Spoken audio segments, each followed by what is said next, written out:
Osio Halito. What up, everybody? It is Christina, rrjxitips.com. So, today's topic, I'm going to get straight to it. All right. Now, my previous video, I went over my bloodline ancestry on my father's side. Okay. Now, my connection to the Powhatan Federation is Elizabeth Powhatan. Okay. Y'all can watch the previous videos if y'all got any questions. But the topic of today, we're going to go more in depth about the Anglo Powhatan Wars and this motherfucker, Walter Plecker of the Eugenics movement. Many of y'all have heard of Walter Plecker. All right. The Eugenics movement involves paper genocide. When the invaders came over here in the Anglo Powhatan Wars, the English settlers, the invaders, came over here and tried to befriend our ancestors, our indigenous ancestors. They tried to befriend them and take their land.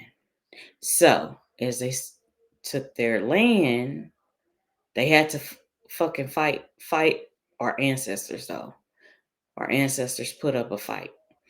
Now, that's why you have the Anglo Powhatan Wars, the Gullah Wars, all of that. Now, the Gullah Wars, it taps into some of my other indigenous ancestry. That's for another video.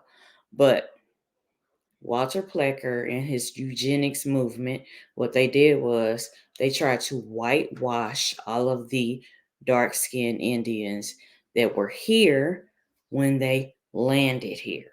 Okay. When they came here, it was dark indigenous peoples, original peoples, aboriginal peoples to this land, the Americas. And we had nations and tribes. It's over 500 tribes in the Americas alone. That's not even counting the ones in the diaspora. Okay, that's like the islands, the Caribbean, Haiti, Jamaica with the Tano tribes and the Carib tribes, all of these different tribes, right? So Walter Plecker and his gang, okay, his thugs, okay, his gangs, they whitewashed a lot of the tribes.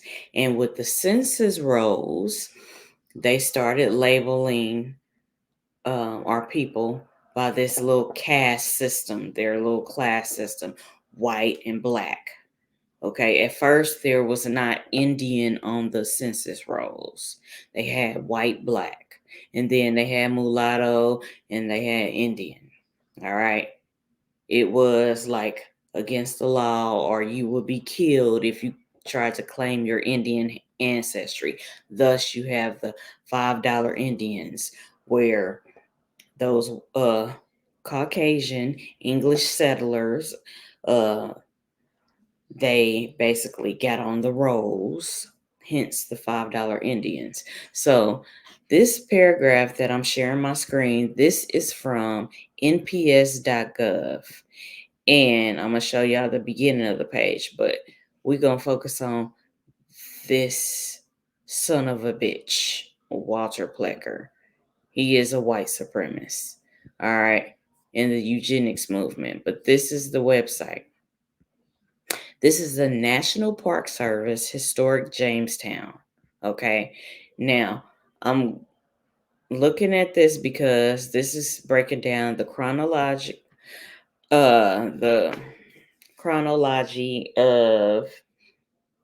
the Powhatan Indian activity. All right. Okay. So, my ancestor, Chief Eagle Plume, by way of Elizabeth Powhatan. All right. His older brother was Chief Powhatan. All right. He was just the main chief of the Powhatan Federation, right? And so my ancestor, which is his younger brother, he basically took over later. He was a war chief. He put it down. He put up a fight against these English settlers. So I'm just showing y'all what site I'm coming from. National Park Service, Historic Jamestown. This is nps.gov. This is the website. So, all right, it's breaking this down. It says pre-1607, before the arrival of the English, the Virginia Indians had been living in what is now Virginia for over 12,000 years. So, y'all need to fact check all the religions and all the history that doesn't touch on at least 12,000 years. Okay? It says that the Virginia Indians had been living in what is now Virginia for over 12,000 years. Let that sink in. All right. Chief Powhatan inherited 6 tribes that made up what became known as the Powhatan Chiefdom, or the Powhatan Federation during this time. The Powhatan Indian lands encompassed all of the Tidewater, Virginia areas, from south side of the James River north to the Potomac River, and parts of the eastern shore, an area they called Tsena Kamaka. Its span was approximately 100 miles by 100 miles. Before the arrival of the English and their foreign diseases, the population is estimated to have been at least 25,000. So, you know that number dwindled down because of these English settler invaders. They came in with their foreign diseases and their negative energy. All right. All right. May 1607, when the English arrived, Wahunsonacock, who is Chief Powhatan, this is Pocahontas's daddy. He was the main chief during this time. All right. He was the paramount chief of more than 30 tribes that comprised of the Powhatan Chiefdom, Powhatan Federation. These additional tribes have been gained through marriage, alliances, and coercion. We're going to go back to that. Anyway, each tribe had their own chief, which is called a Ansqua. So whether it's a male chief, it's Ans, and a female chief is Ansqua. All right. But all were ruled by Chief Powhatan and paid tribute to him.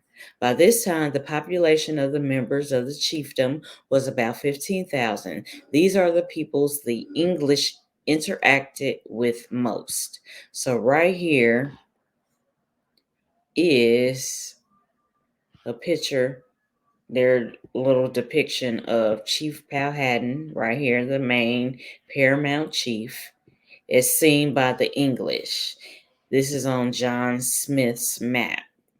Now, y'all know about the story of Pocahontas, the Disney story of Pocahontas. They don't really let you in on all the shit, but they show that it was like, some friction.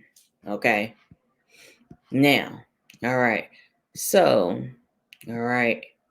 Now, this person, this John Smith. This is John Smith. Winter 1607. Captain John Smith was captured while out exploring and taken to the Wakamoco, where Powhatan lived. The two men conversed and came to an understanding of sorts, and in the spring of 1608, Smith was released. Powhatan then began to send gifts of food to help the English. His young daughter Pocahontas usually accompanied these visits as a sign of peace. So she went there as a sign of peace, and they was like sending gifts. Okay. According to this site, right? All right, in 1609, Smith was injured when his gunpowder pouch caught fire and was sent home to England. With his departure, relations between the Powhatan Indians and the English began to sour more rapidly. Powhatan moved from Werowocomoco to Orapax, which was further inland, to get away from the English. Because the English, them pesky motherfucking invaders, they was pouncing in, encroaching in the territory. In 1610, this is Pocahontas after she became like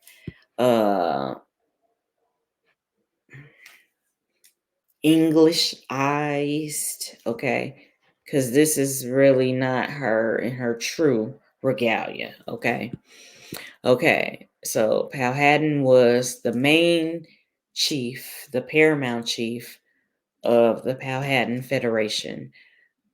She was the daughter, all right? Pocahontas was now a young woman married a Powhatan private captain named Cocoon, okay? All right, this was in 1610. 1613, the English kidnapped Pocahontas to try and force the return of English prisoners and stolen weapons. She was eventually taken to Henrico to live. Negotiations between the two peoples began. So they kidnapped Pocahontas. Okay. Now, in the Disney story, they talk about this and, oh, it's a love story and all this shit. Now, okay. Now, this part, okay, I'm going to do speculation. After she was there and all of that, he probably wooed her and tried to, gain her. And so she made the best of it. Here she is in the English regalia. I wouldn't even say it's regalia, just the English garb. Okay. All right. Anyway, so they kidnapped her and basically they wanted some ransom. I did break that down in the previous video.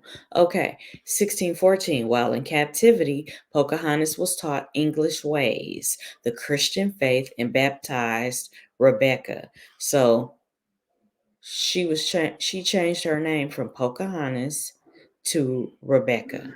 All right, and let's just further read on. Okay. During this time, she met the Englishman named John Rolfe, who wanted to marry her. With blessings from her father and the governor, according to the English accounts, the two were married.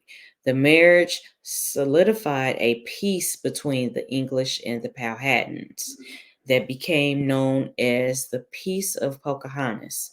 The Rolfes later had a son who was named Thomas. All right. So they took her as ransom and all of that shit. And then she ended up marrying him as, a peace treaty type of thing. Okay. And this was known as the Peace of Pocahontas. All right. So in 1616, the Virginia Company paid to send Pocahontas, her husband, their infant son, and several Powhatan Indians to England. Their hope in doing so was to gain more interest in Jamestown. All right. Pocahontas became ill and died in Gravesend, England. After her death, the peace between the Powhatan Indians and the English back in Virginia began to unravel. So, from this, just me reading this, it's like, how she go to England and then she dies. She becomes ill and she dies. Yeah, our ancestors back home gonna be like, what the fuck really happened to her? So, yeah, it ain't peace no more because, nah. Anyway, let's read on. 1617. Pocahontas, okay, we read that part. All right, the next year, 1618, her daddy dies. Powhatan, when they say just Powhatan, they mean Chief Powhatan, the paramount chief, the older brother. It was three brothers, all right? My direct ancestor is the baby brother, the third brother. All right. Powhatan died. His succession was briefly passed on to his younger brother, which was Opchancanough,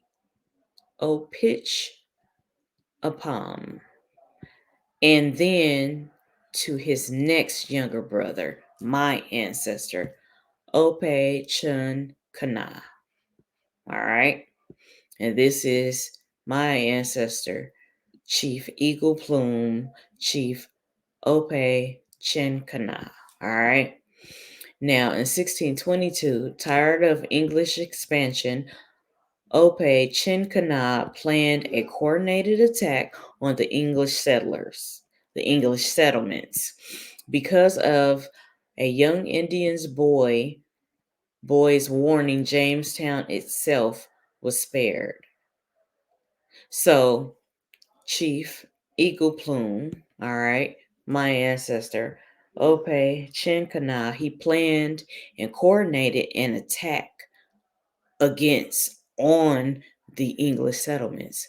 But a little traitor warned the Jamestown people. All right. And itself was spared.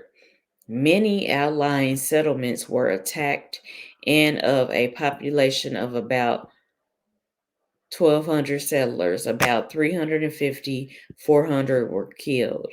After the attack on March 22nd, the Powhatan Indians withdrew, as was their way, only to wait for the English to pack up and leave.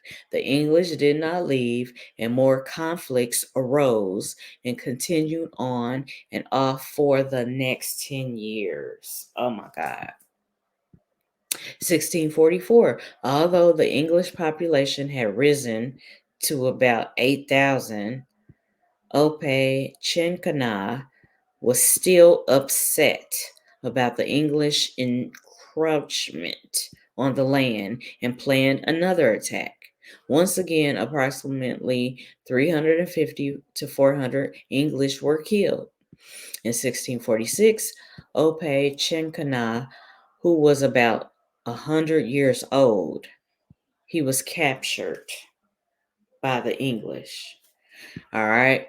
While in captivity, he was shot in the back by an English guard against orders and killed. His death began the end of the Powhatan chiefdom.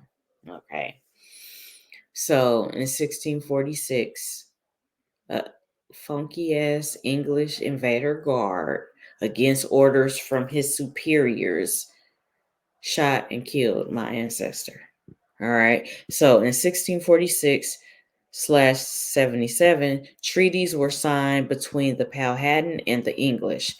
They limited access to lands that were considered English and set up reservations. The 1677 treaty also set up yearly tribute payment that was made to the English king. The Powhatan were now English subjects. Wow, so after that, my ancestor had like a warrior's spirit, a warrior's heart. After that, the leftover tribes basically signed treaties with them. Yeah. So in 1693, the College of William and Mary was founded to teach American Indians and clergy.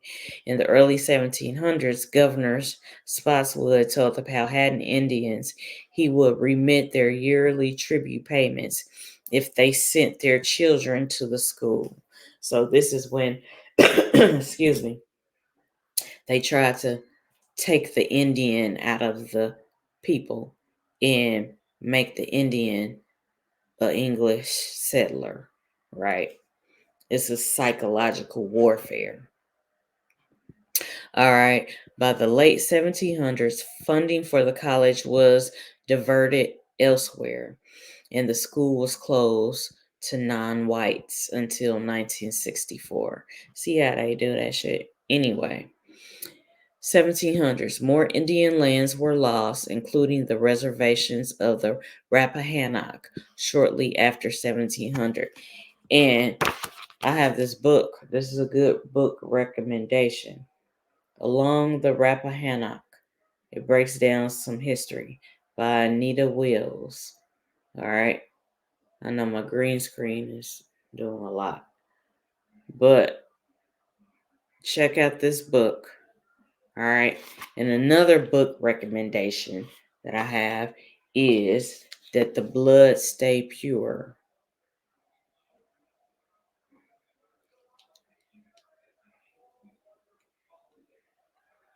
All right.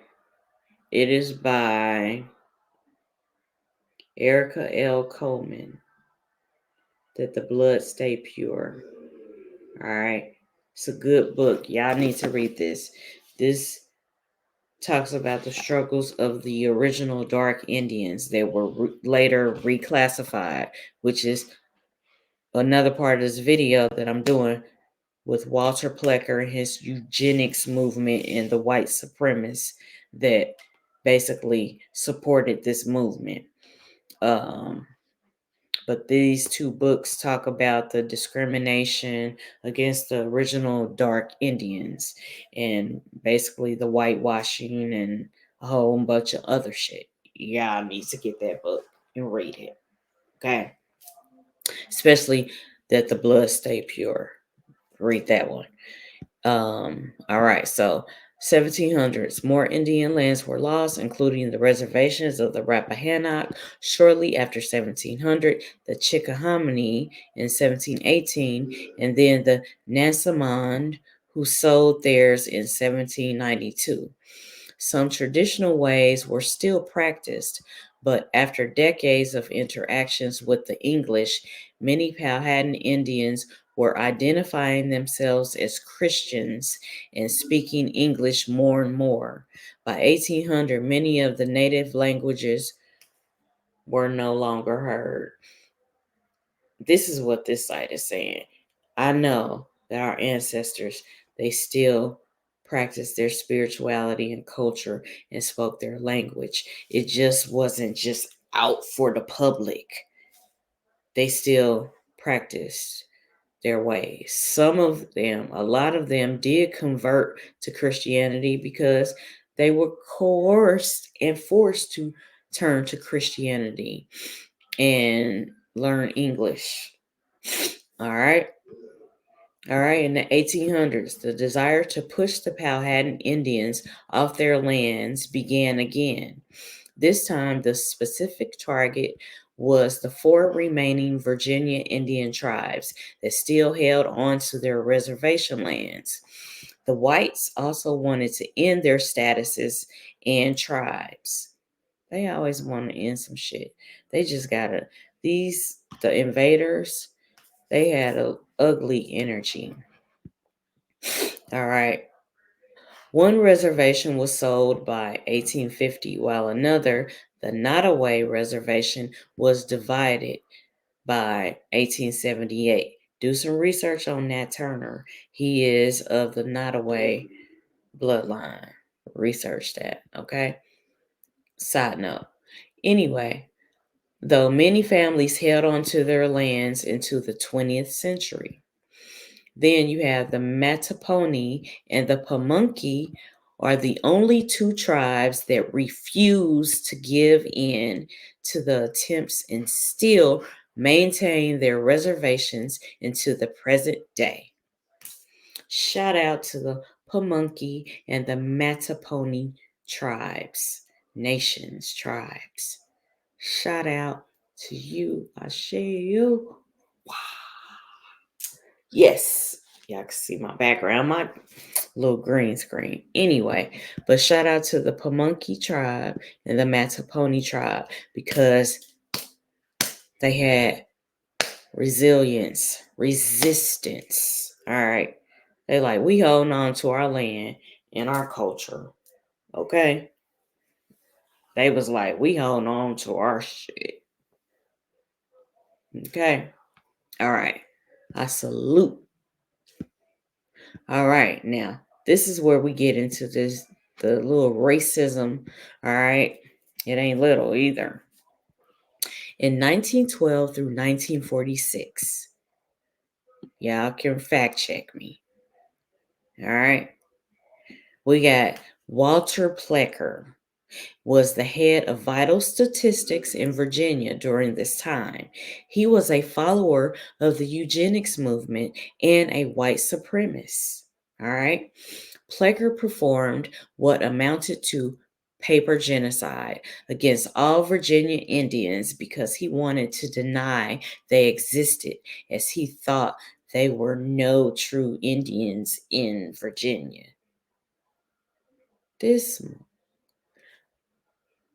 In his view, if you had 1/16 of African ancestry, or by 1923 any trace of African ancestry, you were considered colored.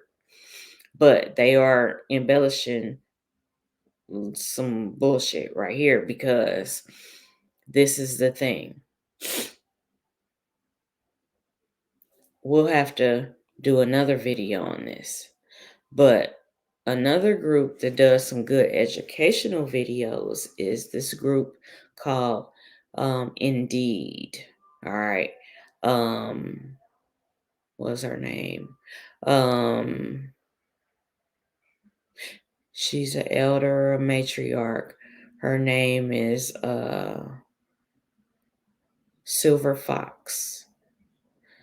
She's a historian. She broke down the slave trade, and basically, I'm paraphrasing right now, and we can go to a site, but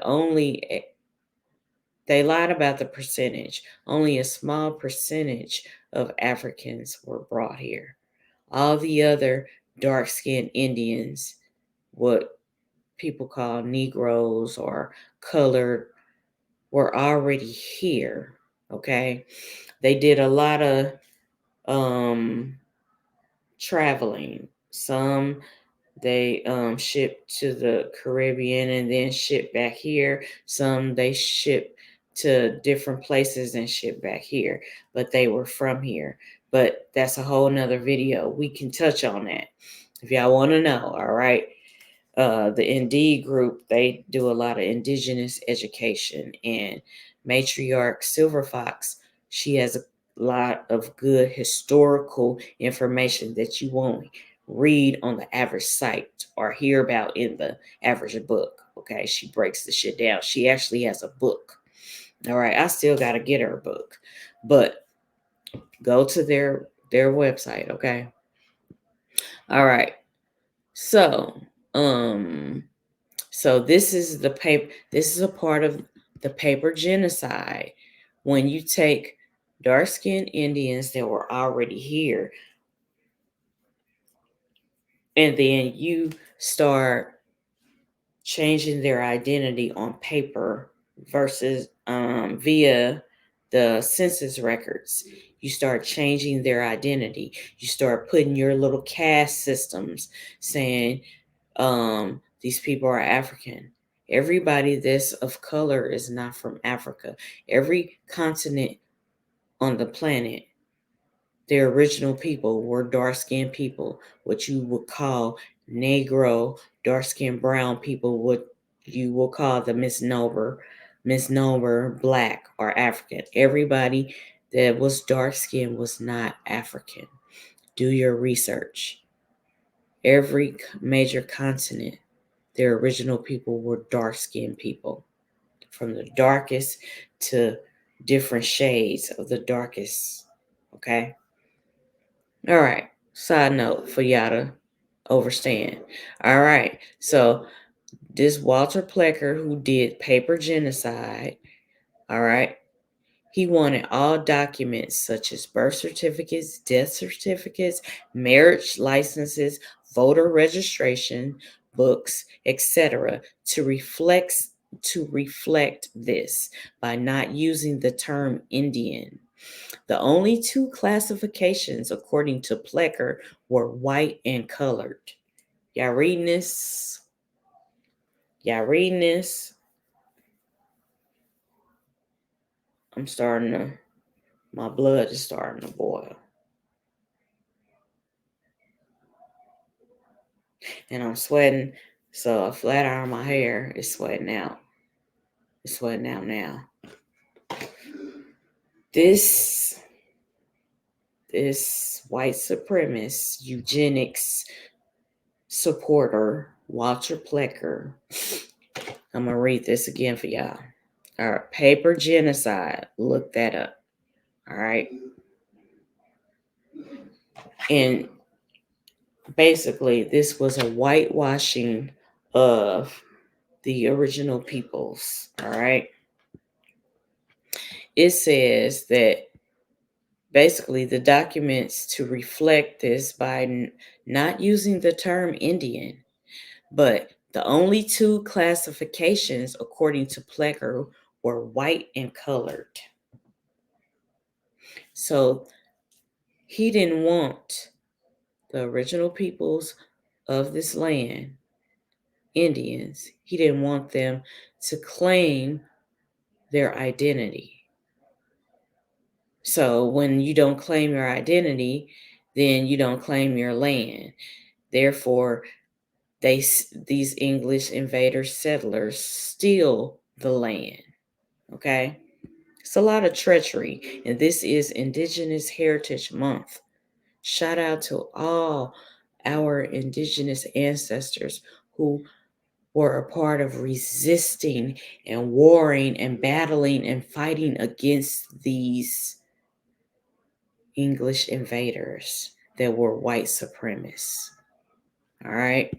Now, okay, in 1924, the Racial Integrity Act was passed. It said, among other things, that it was illegal for whites and non-whites to marry, as well as recognized only two racial classifications, white and colored. Walter Plecker was a strong advocate for it, as he wanted to keep the white master race, in his eyes, pure. This is some sick shit. And because he denied the existence of the Virginia Indians, who he called mongrels, he just placing identities on people's. He believed the Virginia Indians wanted to escape Negro status so they could go to white schools and marry whites. After this act was passed, it was easier for Plecker to get his wish in having documents use only the terms white or colored. So y'all see, the Virginia Indians among other Indians, because it's over 500 Indian tribes in the Americas alone. That's not counting the whole freaking earth, okay? But on these little census rolls, the only choices were white or colored. They cut out Indians, let alone your true tribal name, in your language, in your ancestors' native tongue. That wasn't even available on the census records. They put these false identities on our ancestors. Fucked up. All right. This is the same year the Indian Citizenship Act of 1924 was passed. The act granted all American Indians United States citizenship. Some had gained it previously through marriage, special treaties, receipt of allotments, or through military service. In 1967, the United States Supreme Court overturned the Racial Integrity Act in the case of Loving versus Virginia, saying, under our Constitution, the freedom to marry or not marry a person of another race resides with the individual and cannot be infringed by the state. So basically, you can marry who the fuck you want to marry. All right, the freedom to marry. All right, it goes on to say Virginia Indians were now able to marry who they chose, and more importantly, to change their birth certificates to accurately show that they were Indians. So in 1967, they were able to change their birth certificates to show that they were Indians, but it was for a fee. They had to pay a fee to change it. All right. After 1997, when Delegate Harvey Morgan's bill passed, any Virginia Indian born in Virginia could have their record changed for free.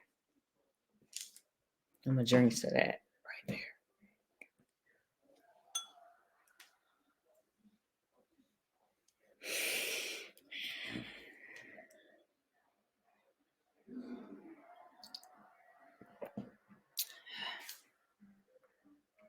This was in 1997. After 1997. Y'all see how deep this shit go? And this book touches on a lot. So y'all should get it.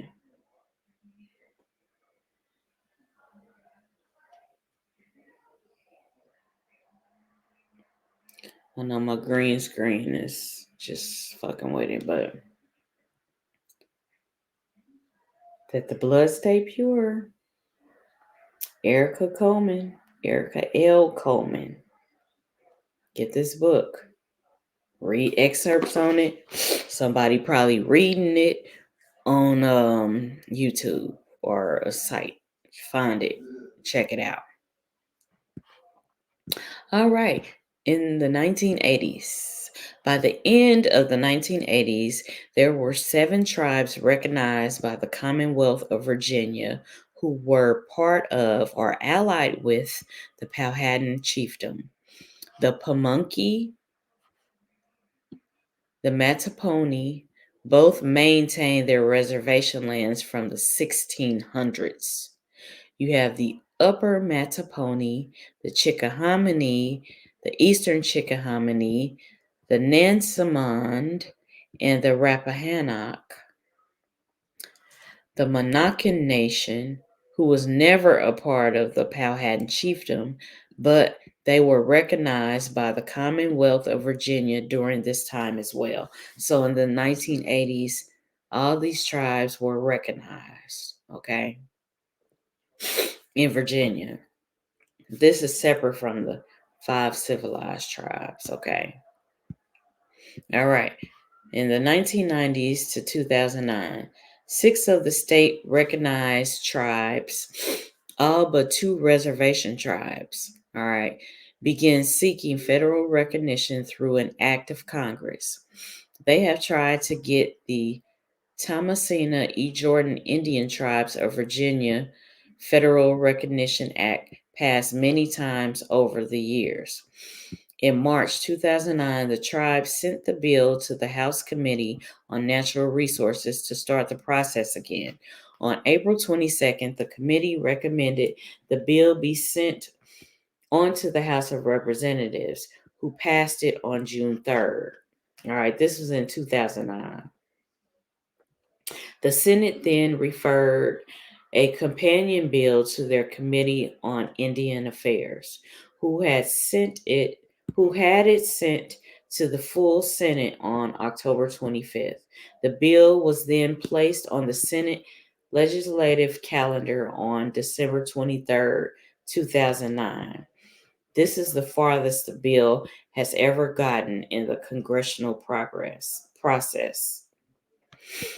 The Senate bill later died as a result of a hold placed on it by Senator Tom Coburn, or a Republican of Oklahoma, that prevented it from being heard and voted on by the Senate before 2010 came to a close, the end of that congressional session. All right, 2010, 2010, and early 2010, 3 more tribes were recognized by the Commonwealth of Virginia: the Patawomeck, the Nottoway, the Cherokee, which is the the Nottoway tribe. There are now 11 tribes recognized by the Commonwealth of Virginia and 8 who are Powhatan descended. All right. They are descendants of the Powhatan tribe. All right. All right. Now you have the Patawomeck Indian tribe joins the 7 tribes that were state recognized in the 1980s. About 3,400 people are tribal members of these 8 Powhatan descended tribes. All right, the Monacan Nation has 2,000 tribal members. The Nottoway Indians of Virginia have 120 tribal members. And the Cherokee, the Nottoway Indians of Virginia, have 272 tribal members. Collectively, these 11 recognized Virginia Indian tribes own less than 2,000 acres of land. That should not be. Our ancestors should own all of Virginia. Matter of fact, all of Turtle Island. All of Turtle Island, the Americas, belongs to, or the indigenous Aboriginal people are the stewards of the earth, the stewards of Turtle Island, the Americas. All right. Not these invaders and their descendants, but we are a fair people, a sharing people. Unless you try to cross us or take over, then we fight back, as you see. All right. All right. Let's go on to read. All right. The 2 reservation tribes, the Mattapony and the Pamunkey, continue to make their yearly tribute payments of fish and game, now to the Virginia governor, as stipulated in the 1646 and 1677 treaties. So, our ancestors still, and our fellow cousins, still got to pay a fee, fish and gaming fee, to the governor of Virginia, is stipulated in the 1646 and 1677 treaties. Many other Powhatan Indian and Virginia Indian descended tribes are still living in Virginia and elsewhere today. Several who still live in Virginia are currently seeking state recognition. In 2011, in February, all 6 tribes began the process to gain federal recognition again, placing a bill in the U.S. House of Representatives, H.R. 783, and a companion bill in the Senate, S. 379, on the same day. On July 28th, 2011, the Senate Committee of Indian Affairs approved the Senate bill. The bill is currently waiting to be placed on the Senate legislative calendar. The House bill is currently in the House Subcommittee, Indian and Alaska Native Affairs. Both bills remain in the same spot as of April 2012. If the bills do not pass by the end of 2012, the end of this congressional session, the tribes must start the process all over again. All right, and so they're saying, for the most up-to-date information on these bills, you can visit this. House version of Indian Tribes of Virginia Federal Recognition Act, Senate version of Indian Tribes of Virginia Federal Recognition Act. All right. So, another video I'm gonna do, I'm gonna tap into my maternal side, which is a lot of South Carolina tribes and Louisiana tribes. All right. So each state, you can be recognized by your state. Okay.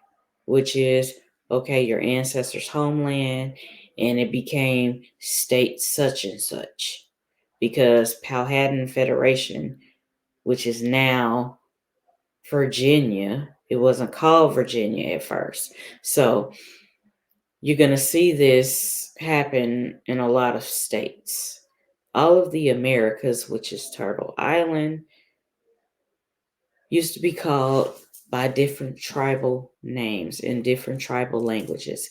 Now they're called something else in these other languages, but some states and some cities still have indigenous names. All right.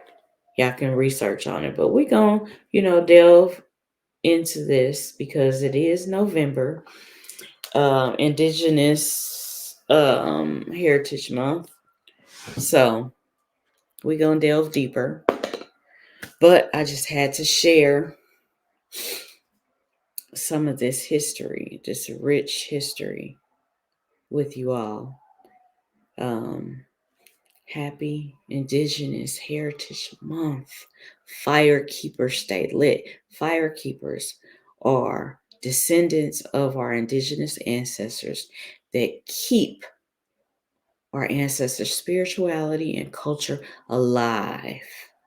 All right. We still practice some of the practices. We try to learn our ancestors' native indigenous languages. We try to flow in the different spirituality and culture of our ancestors.